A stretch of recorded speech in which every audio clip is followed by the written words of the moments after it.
અમરેલીમાં વડિયા તાલુકાનું દેવળકી ગામ જાણે વિકાસ માટે ઝંખતું હોય તેવું લાગી રહ્યું છે, કારણ કે વર્ષ 2017માં ત્યાં પશુ દવાખાનું બનાવાયું તો છે, પણ આજની તારીખે તે કાર્યરત નથી થયું।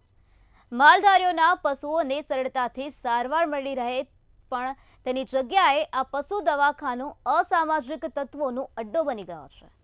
ત્યારે લોકો દ્વારા માંગ કરવામાં આવી રહી છે કે પશુઓના દવાખાનાનો યોગ્ય ઉપયોગ થાય તેવી વ્યવસ્થા તાત્કાલિક ધોરણે કરવામાં આવે।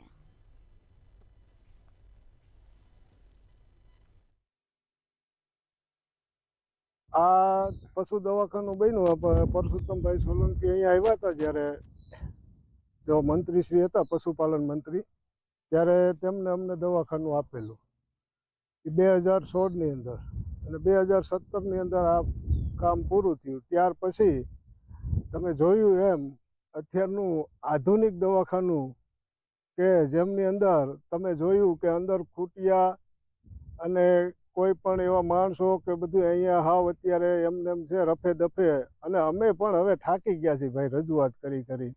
મારા ગામ દેવળકીની અંદર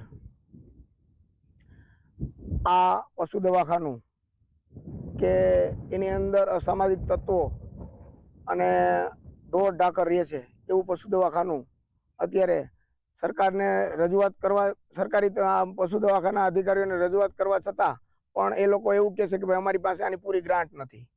એવો જ એક શોભાના ગાંઠિયા સમાન સંપ બનાવેલો છે